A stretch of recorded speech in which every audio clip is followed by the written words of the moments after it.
Good morning, students. I am Vikram Sharma, lecturer Mechanical Automobile from GPC Ajmer. आज हम discuss करेंगे CI engines में कौन कौन से ऐसे फैक्टर्स हैं, ऐसे वेरिएबल्स हैं जो कि डिले पीरियड को प्रभावित करते हैं। तो CI इंजन में वैसे तो ऐसे टोटल 12 फैक्टर्स हैं,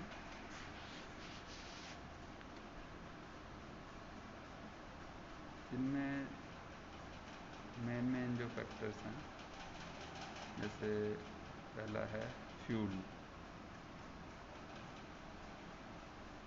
most important property of fuel as far as delay period is concerned is self ignition temperature। Delay period के रेस्पेक्ट में अगर बात की जाए फ्यूल की, तो उसका जो सेल्फ इग्निशन टेम्परेचर होता है वो इस डिले पीरियड पे काफ़ी इफ़ेक्ट डालता है। अगर जैसे किसी फ्यूल का सेल्फ इग्निशन टेम्परेचर कम है, it means there is a wider margin between it and temperature of compressed air, so there will be lower delay period। तो इग्निशन डिले पीरियड को मेज़र करने का एक इसमें सीटेन नंबर जो है फ्यूल का, उसको यूज़ किया जाता है। Cetane number is a scale for comparing the ignition delay angle of various diesel fuels. मतलब ये एक सीटेन नंबर एक स्केल है जो कि अलग अलग इग्निशन डिले एंगल्स को कंपेयर करता है अलग अलग डीजल फ्यूल्स के रेस्पेक्ट में। जितना सीटेन नंबर हाई होगा उतना ही डिले पीरियड कम होगा, और जिससे कि इंजन ऑपरेशन स्मूथ होगा। तो सीटेन नंबर मेनली डिपेंड करता है केमिकल कंपोजिशन ऑफ फ्यूल। मतलब केमिकल कंपोजिशन जो फ्यूल का है उस पर डिपेंड करता है cetane number. More paraffinic hydrocarbons are contained in the fuel then its cetane number will be high। Fuel में क्या है, कुछ ऐसे पैराफिनिक हाइड्रोकार्बन्स होते हैं, अगर उनकी संख्या ज़्यादा है तो सीटेन नंबर भी उसका हाई होगा। मतलब सीटेन नंबर को अगर बढ़ाया जाए, ज़्यादा होगा, तो क्या होगा, डिले पीरियड कम होगा, और जिससे सेल्फ इग्निशन टेम्परेचर रिड्यूस होगा। अब दूसरा इम्पोर्टेंट फैक्टर है इंजेक्शन प्रेशर। मतलब फ्यूल का इंजेक्शन प्रेशर, जब फ्यूल को इंजेक्ट किया जाता है कंबशन चैम्बर में फ्यूल इंजेक्टर की हेल्प से, उस टाइम उसका क्या प्रेशर है, और साइज़ ऑफ ड्रॉपलेट, जो फ्यूल की ड्रॉप जा रही है उसका क्या साइज़ है, इस पे भी डिले पीरियड पर इसका इफ़ेक्ट पड़ता है। तो वैसे तो कंबशन फिनोमिना से देखा जाए तो बहुत ही शॉर्ट टाइम होता है कंप्लीट कंबशन में। मतलब बहुत कम टाइम में ये पूरा प्रोसेस कंप्लीट हो जाता है, लेकिन उसको डिटेल में अगर देखें तो लिक्विड फ्यूल, जो कि फ्यूल ड्रॉपलेट्स बहुत स्मॉल साइज़ की जो इंजेक्ट की जाती है, तो उसका मेन पर्पज़ है to obtain largest surface volume ratio. लेकिन एक चीज़ और दिमाग में रखनी चाहिए कि रेट ऑफ बर्निंग वो डिपेंड करती है कि जिस पे जो प्रोडक्ट ऑफ कंबशन उस सरफेस से कितनी जल्दी उनको रिमूव किया जाता है, और वहाँ पे फ्रेश ऑक्सीजन उसकी जगह अवेलेबल होती है। तो it depends upon the rate at which the burning droplets can move relative to the surrounding air.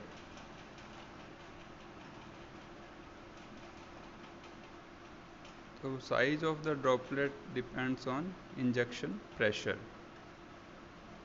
मतलब लो अगर इंजेक्शन प्रेशर कम होगा तो rate of pressure rise during uncontrolled phase will be lower and engine के जो running है वो smooth होगी.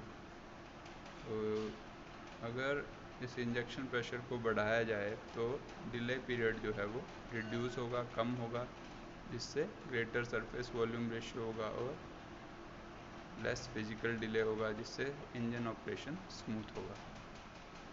अब थर्ड फैक्टर है injection advance angle. Delay period increase होता है जब इंजेक्शन एडवांस एंगल को बढ़ाया जाता है. इंजेक्शन एडवांस एंगल को जैसे जैसे बढ़ाते हैं वैसे वैसे डिले पीरियड भी इंक्रीज होता है. तो उससे प्रेशर और टेम्परेचर वो कम होते हैं. जब फ्यूल इंजेक्शन स्टार्ट होता है तो उस समय प्रेशर और टेम्परेचर जो हैं वो भी घट जाते हैं, वो लो होते हैं. तो उससे क्या है, डिले पीरियड जो है वो बढ़ता है.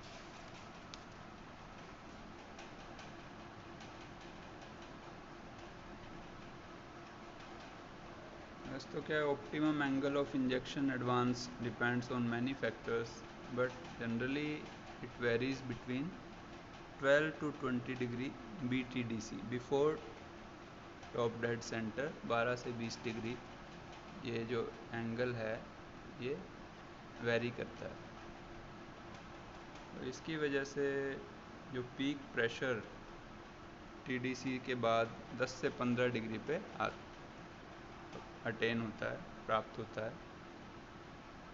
तो जो ड्यूरेशन है इंजेक्शन का और डिलीवरी लॉ, मतलब जिससे फ्यूल की सप्लाई, मतलब जो जिस क्वांटिटी में फ्यूल जा रहा है और उसकी जो सप्लाई हो रही है उसमें जो चेंजेस हैं एंगल ऑफ क्रैंक ट्रैवल पे डिपेंड करता है. वो इफ़ेक्ट करता है कंबशन प्रोसेस को, जिससे जब duration of injection is decreased, कम किया जाता है उसको, with the same fuel delivery per cycle, then delay period remains the same. But when rate of pressure rise increases, so more fuel is supplied into cylinder by the moment of ignition. तो कुल मिला के injection advance angle को अगर increase करते हैं तो delay period भी उसके प्रोपोर्शनल है, वो भी इंक्रीज होता है. ठीक है. Next factor is compression ratio. जब कंप्रेशन रेशियो को इंक्रीज़ किया जाता है, बढ़ाया जाता है, तो डिले पीरियड घटता है, रिड्यूस होता है, क्योंकि इससे क्या है, टेम्परेचर और डेंसिटी दोनों ही बढ़ती हैं. तो increase in air temperature as well as pressure, जिससे ऑटो इग्निशन टेम्परेचर जो है रिड्यूस हो जाता है. तो it reduces the time of reaction when fuel is injected. So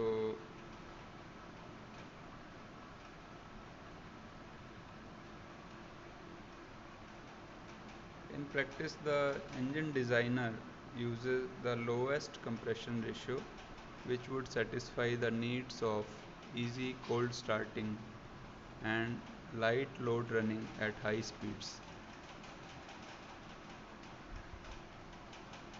तो ये इस कंप्रेशन रेशियो का इफेक्ट हुआ कि अगर इसको इंक्रीज़ किया जाए तो डिले पीरियड रिड्यूस होता है, कम होता है. Next is intake temperature. Intake temperature को इंक्रीज़ करने से क्या होगा, कंप्रेस्ड एयर टेम्परेचर जो है वो भी बढ़ेगा, उससे डिले पीरियड जो है वो रिड्यूस होगा, घटेगा. Next is jacket water temperature. Engine का कंबशन चैम्बर है उसके सराउंडिंग जो वाटर जैकेट्स हैं उसके टेम्परेचर का क्या इफ़ेक्ट पड़ता है। अगर उसको बढ़ाया जाए, इंक्रीज़ किया जाए, तो कंप्रेस्ड एयर का टेम्परेचर भी इंक्रीज़ होगा और इससे वॉल और एयर टेम्परेचर भी बढ़ेगा, तो डिले पीरियड घटेगा, रिड्यूस होगा। Next is fuel temperature. अगला फैक्टर है फ्यूल टेम्परेचर। अगर फ्यूल टेम्परेचर को बढ़ाया जाता है तो उससे फिजिकल और केमिकल डिले पीरियड जो है वो रिड्यूस होता है, कम होता है। क्योंकि फ्यूल का टेम्परेचर अगर बढ़ेगा तो क्या होगा, वेपोराइजेशन बेटर होगा और केमिकल रिएक्शन में बढ़ोतरी होगी, फास्ट होगी, इंक्रीज होगी, जिससे डिले पीरियड कम होगा।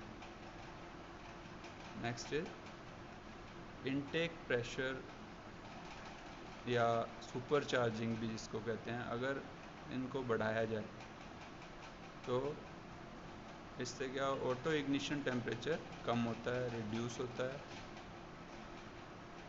और डेंसिटी में अगर डेंसिटी बढ़ती है तो उससे ऑटो इग्निशन टेम्परेचर रिड्यूस होगा, कम होगा और उसका इफ़ेक्ट पड़ेगा डिले पीरियड पे, वो भी कम हो जाएगा। Next is speed. अगर स्पीड की बात करें तो स्पीड में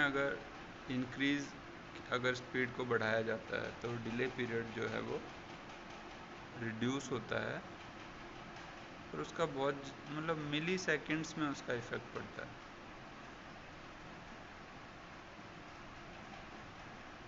जो लॉस ऑफ हीट है वो भी कम होता है।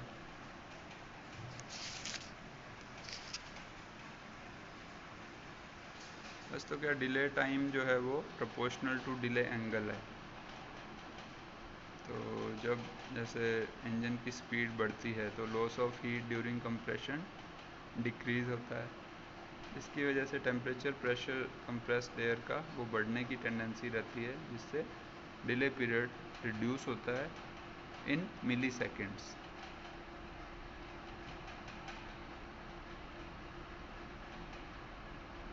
तो इस फैक्टर की वजह से जो डिफ़िकल्टी आती है, सीए इंजन में बहुत ज़्यादा हाई स्पीड को डेवलप करने में प्रॉब्लम आती है इस वजह से। तो जो बहुत ज़्यादा हाई स्पीड वाले सीए इंजन्स होते हैं, they will require greater angle of injection advance, high ignition quality fuel, इसका कि सीटेन नंबर ज़्यादा हो जिससे इग्निशन डिले रिड्यूस हो, और एक कंबशन चैम्बर का स्पेशल डिज़ाइन बनाया जाए।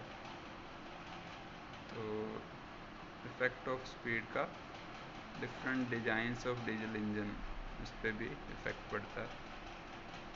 और अगर डायरेक्टली देखा जाए तो डिले पीरियड का चेंज स्पीड के अकॉर्डिंग मिली सेकेंड्स में है। तो स्पीड अगर बढ़ रही है तो डिले पीरियड घटता है। Next factor is air fuel ratio या लोड। जब एयर फ्यूल रेशियो को इंक्रीज़ किया जाता है, बढ़ाया जाता है, तो उसमें क्या है, लीनर मिक्सचर जाएगा कंबशन चैम्बर में और कंबशन टेम्परेचर कम होगा, सिलेंडर वॉल टेम्परेचर भी कम होंगे, जिससे डिले पीरियड जो है इंक्रीज़ होगा।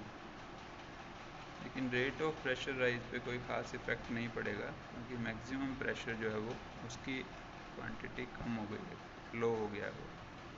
तो जब लोड को इंक्रीज़ किया जाता है तो एयर फ्यूल रेशियो डिक्रीज़ होता है, जिससे ऑपरेटिंग टेम्परेचर बढ़ता है और डिले पीरियड घटता है, डिक्रीज़ होता है। इसका डायरेक्टली है, लोड इंक्रीज़ होगा तो ऑपरेटिंग टेम्परेचर इंक्रीज़ होगा और जो डिले पीरियड है वो डिक्रीज़ होगा, घटेगा। Next is engine size. Engine size का बहुत कम इफेक्ट पड़ता है मिली सेकेंड्स में डिले पीरियड पे, लेकिन क्रैंक एंगल जो है वो इसमें घट जाता है, डिक्रीज होता है, और आरपीएम जो हैं वो लो हो जाते हैं। तो combustion in large slow speed CI engines is smooth, इस वजह से इंजन साइज का बहुत ही लिटिल इफेक्ट है। Next and last, type of combustion chamber. Types of combustion chamber, इनका मतलब प्री कंबशन चैम्बर, जैसे एक जनरल बात की जाए, प्री कंबशन चैम्बर जो होता है that gives shorter delay compare to an open type of combustion chamber. दो टाइप के कंबशन चैम्बर होते हैं, प्री कंबशन, ओपन कंबशन। तो उसमें प्री कंबशन चैम्बर में शॉर्टर डिले पीरियड होता है। तो इसमें अपन ने डिले पीरियड पे जो मेनली 12 फैक्टर्स हैं उनके इफ़ेक्ट देखे। तो आज के लिए इतना काफ़ी है। Thank you.